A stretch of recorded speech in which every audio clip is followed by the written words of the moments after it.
রাজা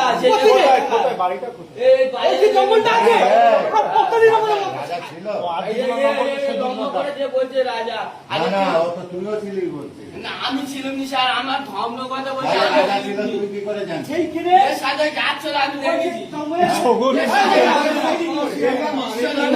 আমাদের CC camera আছে, আমাদের দিঘির পাড়ে বাড়ি, ভালোভাবে বলছো, আমাদের দিঘির পাড়ে বাড়ি।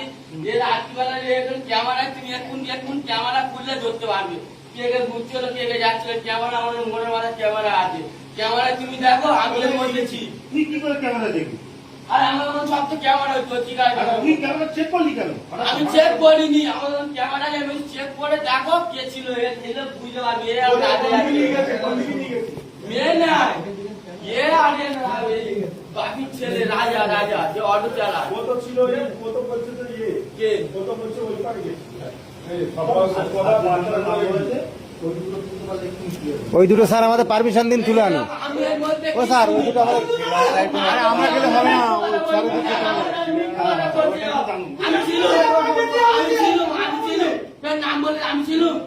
আমার নাম বলছিস। নমস্কার দর্শক, আমি রোজিনা রয়েছি আপনাদের সঙ্গে। আপনাদেরকে যে বিষয়টা আমি বলতে চাই, আপনারা প্রত্যেকেই দেখেছেন কাল বঙ্গ টিভি আক্রমণের শিকার হয়েছেন। তারপর কার্যত ওই মুহূর্তে দাঁড়িয়ে হয়েছিল আক্রমণ। আপনারা ভাবতে পারবেন না, কাল থেকে কমেন্ট বক্সে আমাকে মানে যাচ্ছে তাই ভাষায় আক্রমণ, কুৎসিত ভাষায় আক্রমণ, একাধিক আক্রমণ, আপনারা ভাবতেও পারবেন না। সেই মুহূর্তে দাঁড়িয়ে আমার যে রিপোর্টারটি, তিনি কার্যত তাকে ঘাড় ধাক্কা দিয়ে বের করে দেওয়া হয়েছে। তাকে যেভাবে শারীরিক মানসিকভাবে আঘাত করা হয়েছে, সেজন্য সে খুবই মর্মাহত। আপনাদেরকে কাল বলেছিলাম। আজ যে ভিডিও, চাঞ্চল্যকর ভিডিও সামনে এসেছে, কার্যত আপনারা ভাবতেও পারবেন না। তৃণমূল কংগ্রেস পোস্ট করেছেন, পুলিশ যেখানে জেরা করছে সেখানের ভিডিওগ্রাফি কে করলো, কি তৃণমূলের লোক রয়েছে কারা এই পুলিশি জেরার ভিডিও করে তারা পোস্ট করে দিচ্ছে। এর মধ্যে আপনাদেরকে কাল থেকেই বলেছিলাম যে বঙ্গ টিভি ঢুকলে তারা কিন্তু সত্য উদ্ঘাটিত করবে। কারণ কেন, তাদেরকে নির্যাতিতার পরিবার যারা রয়েছেন তাদের কাছে কিন্তু যেতে দিচ্ছে না। কারা? এই একটা নেক্সাস কাজ করছে, পেছনে একটা বড় নেক্সাস। আমি জানি না পুলিশ তাদেরকে খুঁজে বার করতে পারবে কিনা। পেছনের যে নেক্সাস, সেই নেক্সাস তারা কিন্তু পৌঁছাতে দিচ্ছে না। নির্যাতিতার পরিবারকে তারা কিন্তু আগলে রেখেছে। আজ শুভেন্দু অধিকারী মুখ্যমন্ত্রী হিসেবে তাদের সঙ্গে কথা বলছেন, জানি না কতটা বেরোবে। কিন্তু মিডিয়াকে, কোন মিডিয়া তাদের পছন্দ, কোন মিডিয়া তাদের পছন্দ নয়, তারা কিন্তু সেইভাবে তাদেরকে পাঠাচ্ছে। আমার মনে হয় এর মধ্যে কিন্তু গভীর ষড়যন্ত্র রয়েছে। এখনো পর্যন্ত যাদেরকে দেখানো হচ্ছে দোষী, তারা তো অবশ্যই দোষী। আমার মনে নেপথ্যে একটা বড় নাম রয়েছে। কারণ কেন যদি ঘটনা ঘটেছে, দোষী যদি গ্রেপ্তার হয়েছে, তাহলে মিডিয়াকে এইভাবে আক্রমণ করছে কেন, মিডিয়াকে আটকাচ্ছে কেন?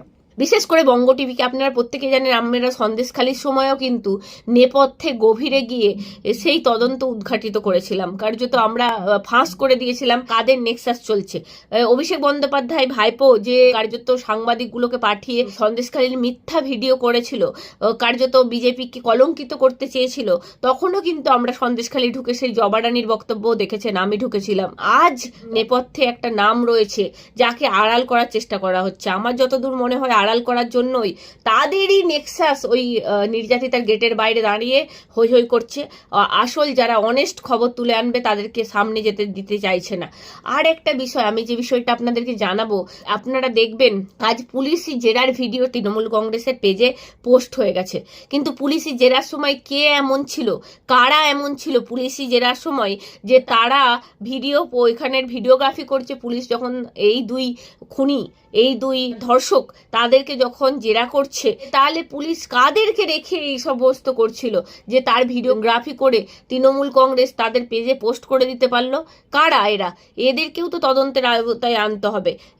আমি বলছি, ইতিমধ্যেই বারুইপুরের যে ঘটনা ঘটেছে নিন্দাজনক, কিন্তু তাদের ওই যে কমেন্ট বক্স, আপনারা ভাবতে পারবেন না আমাকে যেভাবে আক্রমণ করা হচ্ছে।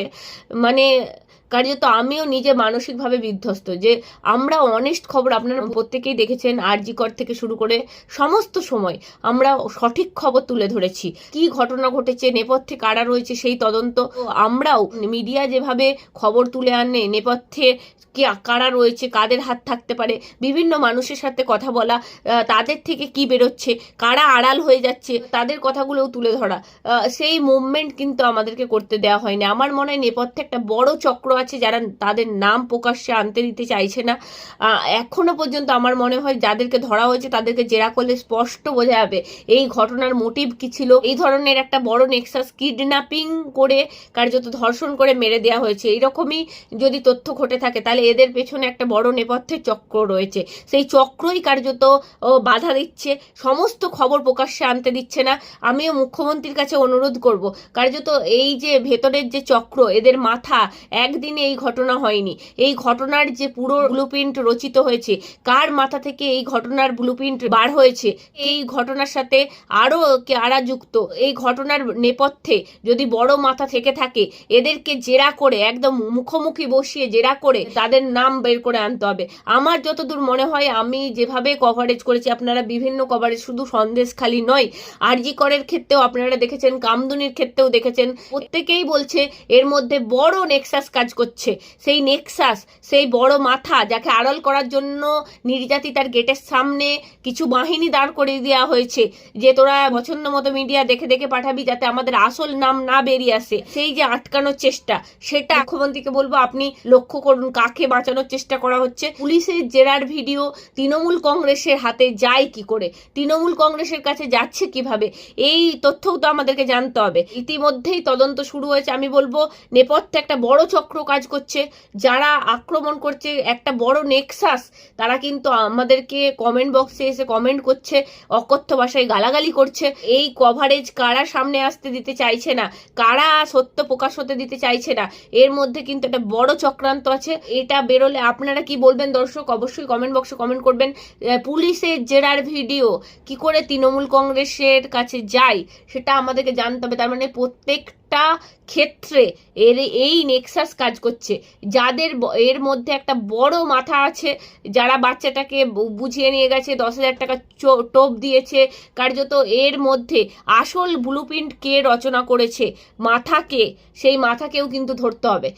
এই মুহূর্তে পুলিশকেও বলবো যে আপনারা তদন্ত করুন। কিন্তু আমার যা মনে হচ্ছে, কেন আমাদেরকে আটকানো হলো, তার মধ্যেও ওই বাহিনী যারা গেটের বাইরে অপেক্ষারত, কাকে পাঠাবো কাকে পাঠাবো না তারা সিলেক্ট করছে, তাদের মধ্যে কিন্তু লুকিয়ে রয়েছে আসল নেপথ্যের কাহিনী। পুলিশকে বলবো আপনারা সজমিনে তদন্ত করুন এবং নিরপেক্ষভাবে তদন্ত করে যারা দোষী গ্রেপ্তার হয়েছে তাদেরকে জেরা করে এদের মাথায় কারা ছিল, এই নেক্সাস কতদিন ধরে চলছে সেটাও কিন্তু বার করুন। সেটা চাপা দেওয়ার জন্যই একটা বিশাল গোষ্ঠী সবসময় আড়াল করে আছে, কারোর সঙ্গে কথা বলতে দিচ্ছে না। যেটা সব থেকে বুদ্ধিমানের কাজ করেছেন শুভেন্দু অধিকারী, নির্যাতিতার পরিবারকে এসপি অফিসে ডেকে নিয়েছেন, এইটা সব থেকে উল্লেখযোগ্য কাজ হয়েছে আমার মনে হয়। শুভেন্দু অধিকারী বলেছেন ওখানে একটা কমিউনাল রং দেওয়ার চেষ্টা করা হচ্ছে, কারা কারা মাথায় আছে তাদেরকে ধরবেন। আমার মতে বলে পরিবারের থেকে জিজ্ঞাসা করলে বুঝতে পারবেন যে কি ঘটনা।